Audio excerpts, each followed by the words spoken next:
జబర్దస్త్లోకి రాకముందు నువ్వెంత, నీ బతుకెంత, నీ జీవితం ఎంత, ఇక్కడికి వచ్చినాక ఇక్కడికి రాకముందు నువ్వు ఎంతమందికి తెలుసు, నేను ఎంతమంది ఐడెంటిఫై చేసి అంత స్టార్ నువ్వు, అది గుర్తు పెట్టుకుంటే కరెక్ట్ అని నా ఉద్దేశం. పొట్ట కూటి కోసం వచ్చేవాడికి ఇంత పనిస్తే ఒక 2 పూటలు అన్నం దొరుకుద్దని వచ్చారు. ప్రతి ఒక్కడు కూడా అక్కడ పొట్ట చేత పట్టుకుని వచ్చిన వాళ్ళే.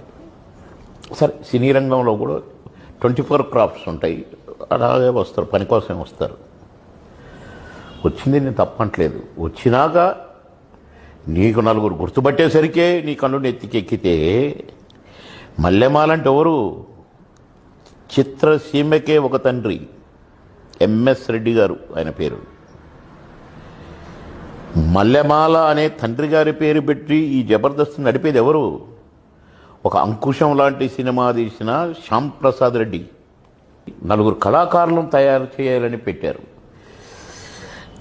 కమెడియన్స్ తయారు కావడానికి ఏం కార్ఖానాలు, ఫ్యాక్టరీలు లేవు, ఇన్స్టిట్యూట్లు లేవు.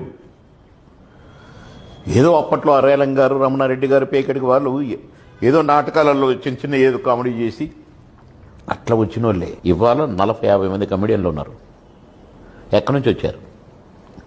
ఎవరు తయారు చేశారు?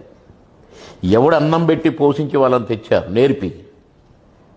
అదే జబర్దస్త్, అదే శ్యామ్ ప్రసాద్ రెడ్డి, అదే మల్లెమాల గారి పేరుతో ఉన్న ఒక సంస్థ. సిగ్గులేదు? అన్నం పెట్టిన చేయని కొరుకుతావు. గతి లేకొచ్చిన వాళ్ళే. బలిసి వచ్చిన ఒకరి పేరు చెప్పమను.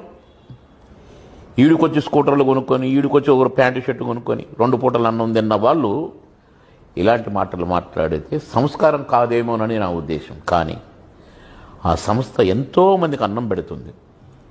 వేషాలు లేని వాళ్లకు, ఇప్పుడు పెద్ద పెద్ద ఆర్టిస్టులుగా అయిన వాళ్ళుగా కూడా జబర్దస్తులు కొందరు వేస్తున్నారు. ఇప్పుడు వాళ్ళు క్లిష్ట పరిస్థితులు ఉన్నారు, భోజనానికి వెళ్ళని పరిస్థితుల్లో ఉన్నారు.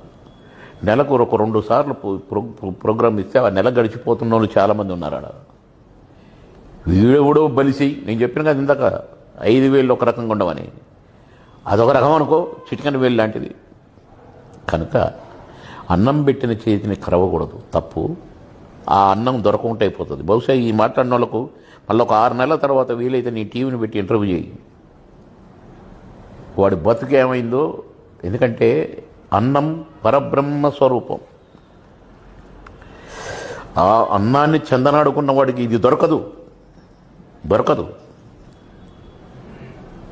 కనుక ఎంతోమంది బతికి ఆ సంస్థ ఇంకా బాగుండాలి, ఇంకెంతోమందికి భోజనం దొరకాలి, ఇంకెంతోమందికి పని దొరకాలని కోరుకోవాలి తప్ప ఇట్లా బలిసిన మాటలు. చెరువు మీద నక్కలిగితే ఎవరికి నష్టం?